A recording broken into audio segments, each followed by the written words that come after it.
Hello again and welcome to Module 5, Deciding What Shares to Buy. Now we're in the last topic of this module, and that's topic 4, where we put everything together, looking at taking information from the different financial statements, calculating ratios, and actually trying to decide on which shares to buy. So let's get started. So in the previous topic, we looked at the two questions, what am I buying and how much am I paying for it? And at the end of the previous topic, we looked at something called the PE ratio. And the PE ratio, as I mentioned, is basically the ratio that helps to answer the question of how much am I actually paying for this share, and gives you some sense of guidance as to whether or not you're paying too much for a particular share. And how is that calculated? You take the price per share divided by the earnings per share. So if your share price is 50 Rand and your earnings per share is 10 Rand, then 50 divided by 10 is equal to 5, which means you've got a PE ratio of 5. Okay, so what does that number actually tell you? It basically tells you that the price of the share is 5 times more than its earnings. And remember, earnings is just another word for the net income of a company. And why is that important to you as a shareholder? Because the net income is actually where the dividends are paid out of. So that's why it's of interest to you also. So another way to look at the PE value of 5 is that if you've bought the share for 50 Rand, it will actually take you 5 years to break even on that 50 Rand that you've spent, as in 5 years to get back that 50 Rand, assuming, of course, that there's no change in the share price. So now let's look at an example. So now we've got two companies. We've got Blue Limited and Red Limited. And we're going to look at their financial statements, just selected items, line items from their financial statements. And we're also going to look at the different financial ratios. So let's start with the financial statements. So we've got here, we're looking at sales growth, net income, dividends, earnings per share, equity, debt, and the share price. So how do they fare? So in terms of the annual sales growth, both companies have a 10% growth rate. And we said that 5 to 10% is something positive. And then net income.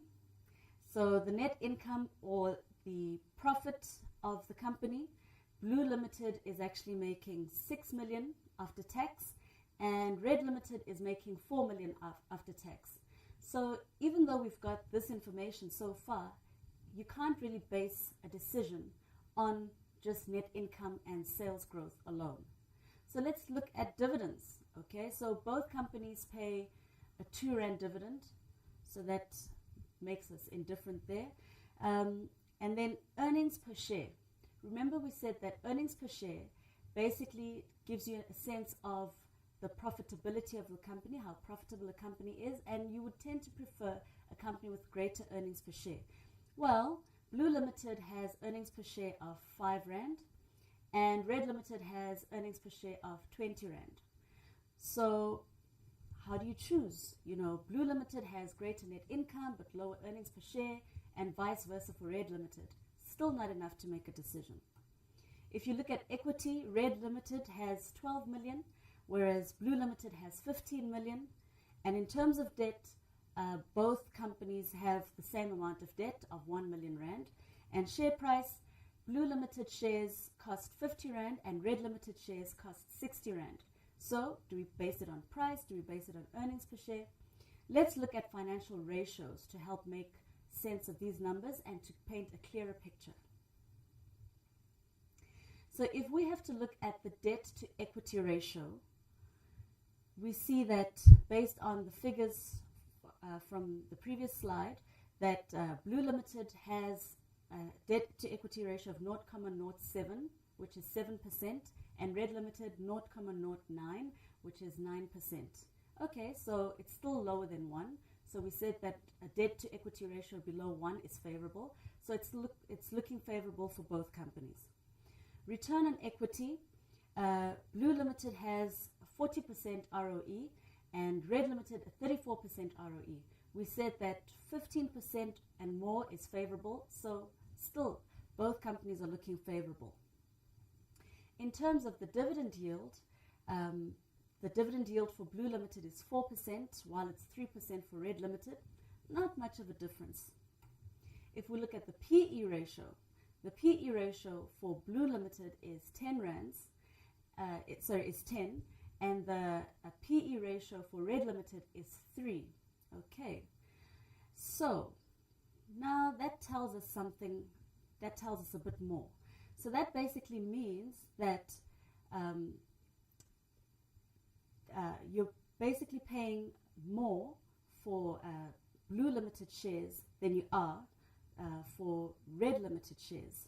So looking at this particular example where debt levels are comparable, the other ratios are looking good, the PE ratio can actually be a good way to determine or to help you decide which share to buy.